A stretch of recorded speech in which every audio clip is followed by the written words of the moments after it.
everyone. First, may I request Andrea Nasola to lead us in prayer. So again, let's focus our mind and hearts on the Lord. Our gracious God, Father, blessings, us,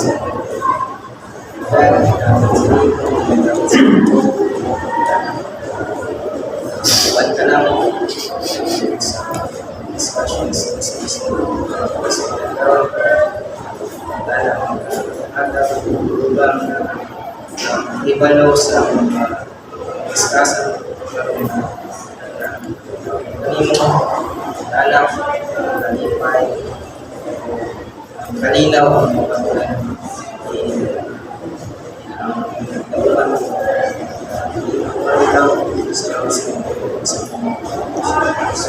Amen. So please everyone. So before we go to our main discussion, let's have an activity first.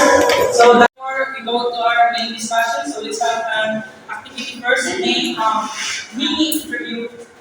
So I will just ask random person in the classroom to answer these questions about yourself. So, Bungado, so can you tell me, so this is an interview, tell me your name and answer this question. What are your goals in your life? Okay, thank you for that wonderful questions. I am Angelica Bungado, and my goals in life right now is to finish my studies and Charlotte.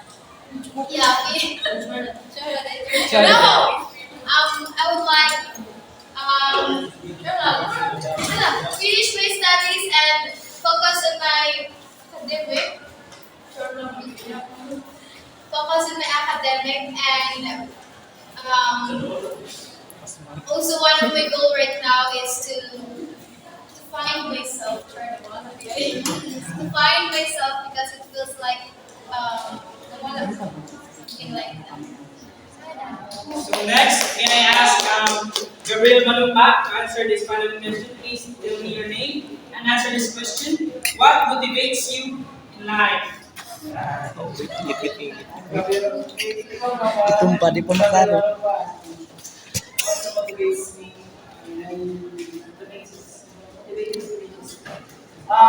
Motivates ako sa goal, family. The first reason is motivates ako sa myself. So thank you for that. Next, we have Mike Guarino. Please state your name and answer this following question. Take your name. So what are your weaknesses and strengths?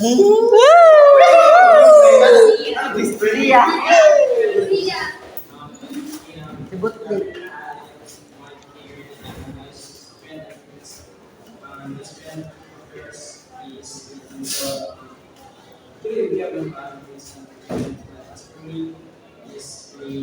I have no weaknesses. Then our weakness is in terms of what we can spiritual is in sin. So makakaroon ka din sin. So thank you for that. And for the last question, may I ask Ali to answer this one question. State your name, answer this question. What is your greatest accomplishment? Like right now, or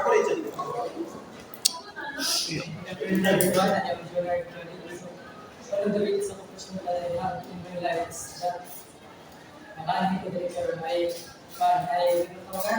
nakakuhaan ko dito sa college kay despite sa mga studies ko, challenges sa life, sa family, dito ko nakakalita ko dito sa sila.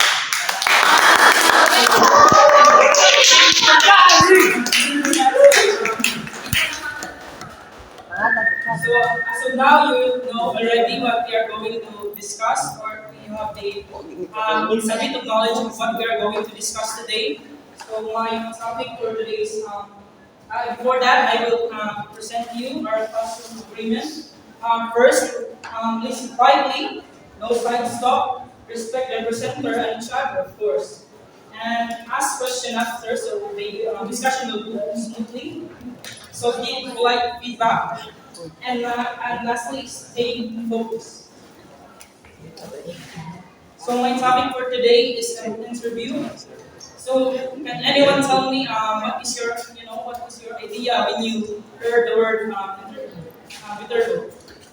For me, interview is part of the communication process where one participant asks questions and or the other side provides answers. That's all. Thank you. So this is for you, your reward. So anyone can tell me, Miss Salcedo, do you have an idea what is interview? The word interview. Can you tell me? You enter and you point to So me. just like what you have said or what you've done earlier about our classmates is also is an act of interviewing someone which is asking them questions. Hindi lang siya one question but also to mas ganun ka nabalaan ng other person, mas i-dig deep yung mga questions para sa Yes, thank you. So although their answer is right, so it means it's connected to the topic. So no. So the let's go to our lesson of our objectives. So first, we are going to explore the role of interviews in public speaking. So next is to identify key skills for effective communication in interviews. And lastly, is to outline common types of interviews. So first, let's define what is an interview.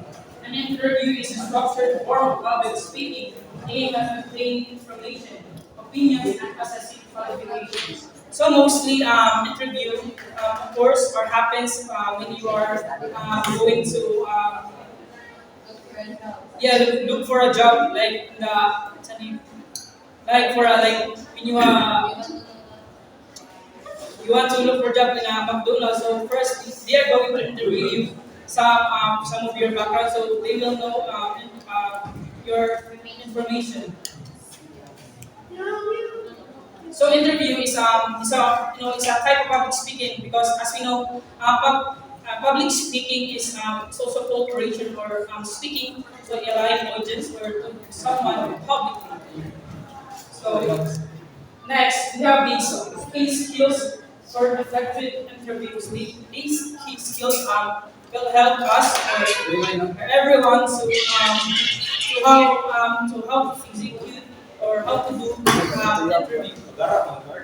First, clarity and structure.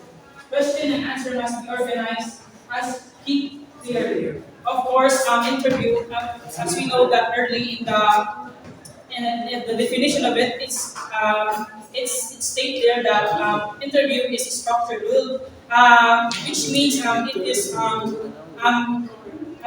prepared or you organize na siya before asking. Dili siya kanang random lang, but like prepare na siya daan. And of course, the clarity, so it also helps us. Of course, if we don't speak clearly, so may tendencies na maglisod ang sabot ang imong mga interviewing or kanang imong ibang. Next is engagement. Eye contact, active listening, and appropriate gesture enhance communication. So, eye contact, active listening, and appropriate gesture enhance communication. Because if we show this during the interview, they will see that we are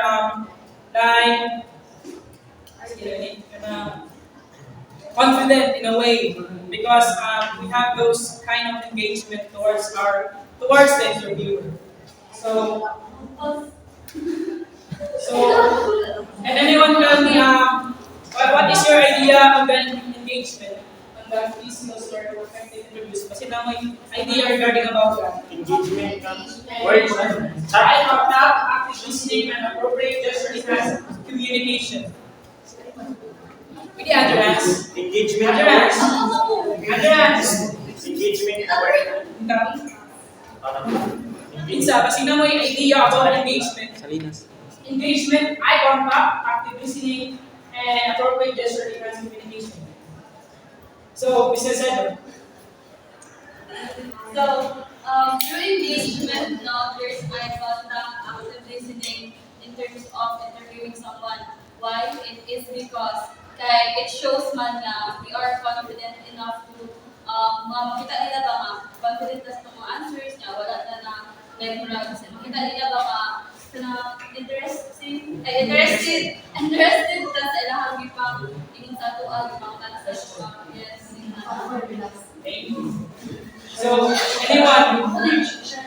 So, very good. Based on my experience, the most important part when you're applying for a job is engagement. Like, for example, when the interviewer asks some questions about yourself, but definitely you give, since you are active listening, since you are in active listening, so then they will answer to mga something wala siya na haon sa interviewer, i-mention sa interviewer, you need to say, wala ka confidence in yourself or something wala ka confidence. That means, you should always have to direct or concise the according to the questions, meaning how can you get tamang sagot. That's all. So, thank you for that. So, next, we have conciseness. Provide direct answers and avoid unnecessary details. So, anyone can, have an idea for that? May I have, Miss, can you say? Yes, Miss Nico, I did. Okay, conciseness. Of course, when we are in time of the interviews, we should be concise. We should be direct to the point. We should not we should not say those things that unnecessary in our interview. So like for example, when someone is asking you like what is your skills, of course you should say those things that you are so skilled with, not those things that you are not unaware or you are not. Thank you for that. Does anyone have more regarding So when we say conciseness, ladies and gentlemen, it simply means it measures the quality of the information given from the sender, the interviewer, or the interviewer. Thank you, Mr. So, lastly, the last key skills for effective interview is lastly confidence. Speaking clearly and confidently gain trust and convey listening. So now it's easy to understand when you read it, but can anyone tell me what is your idea in the case about the confidence in the case skill for effective interview? Miss Gado. Terms sa interview, of course, dapat ang interviewer and ang interview is both of them are confident, para convey nila ang lahang viewers, kasi lahang talban, kasi lahang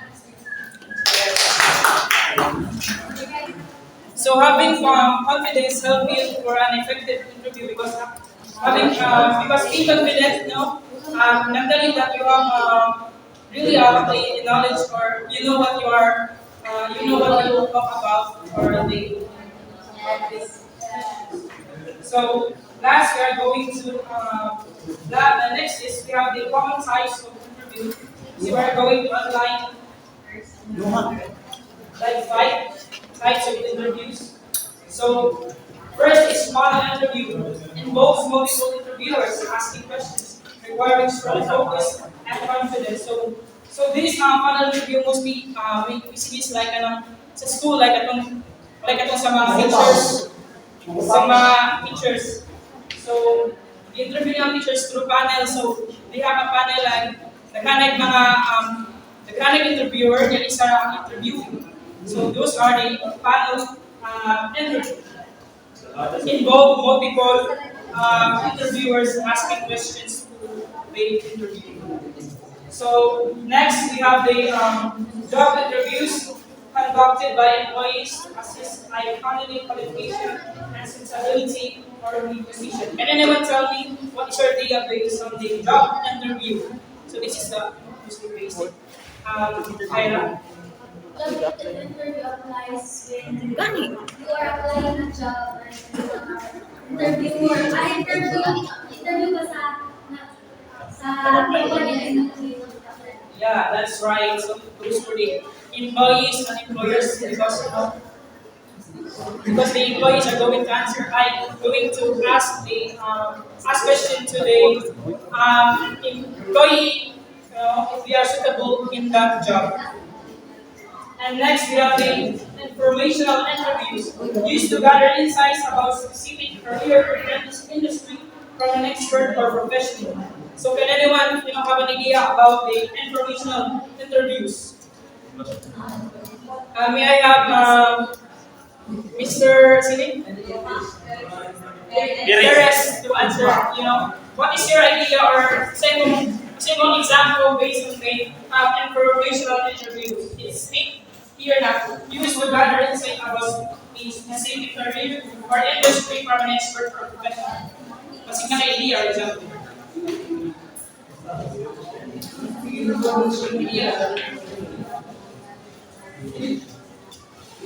What's that?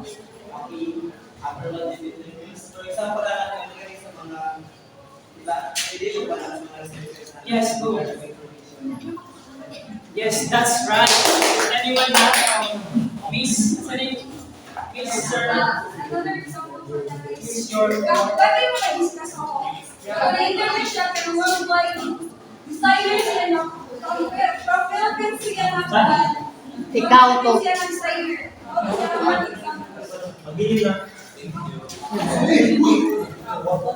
Thank you for that. So the most example about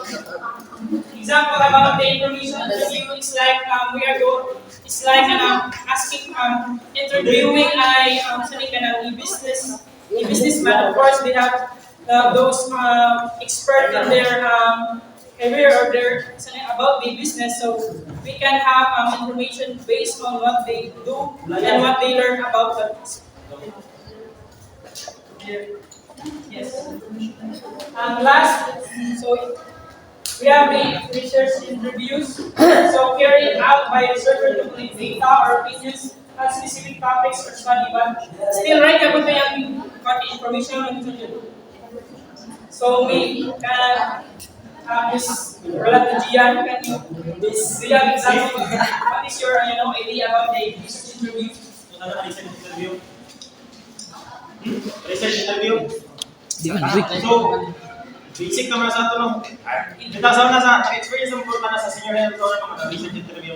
Anong mag-gather na sa atong data, of course, yung tukanta ka research interview para maka-gather ng information sa atong stock, sa atong topic from our respondents. Muna mong kinala maganda ng research. So, thank you for that, Mr. Dia. So the most example, interviews commonly practice and they quantitative research, of course, because it doesn't use numbers, only mostly ganito mag-gather of data or mag-collect this usually to interviews the specific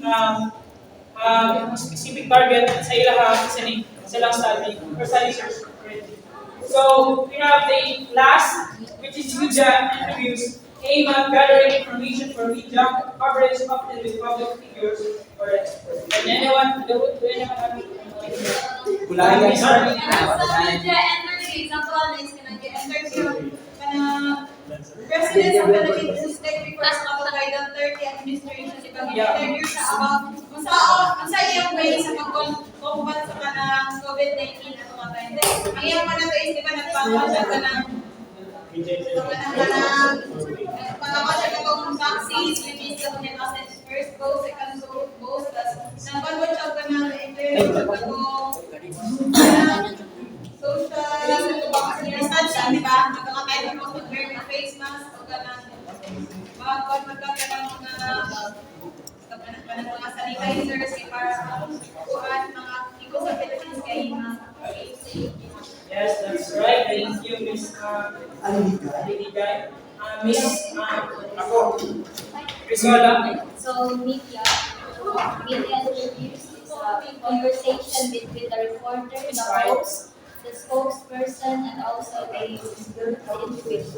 Yes, thank you for that. So, That's it.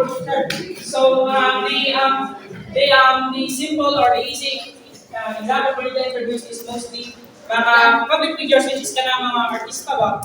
Or even though, di ba, mostly sila mina-introduce about their what's happening in their life or ilang mga background sa ilang fame, di ba? Relating ana. So daghan ka na mga like tawag ko nila yun na mga related sa mga politics, di ba? Mga senador, mga president. So of course, we interviews siyempre mga panray, of course, with Jaman, so kita ka lang ang makabalo about the information about that. Yeah. So that's all, and thank you.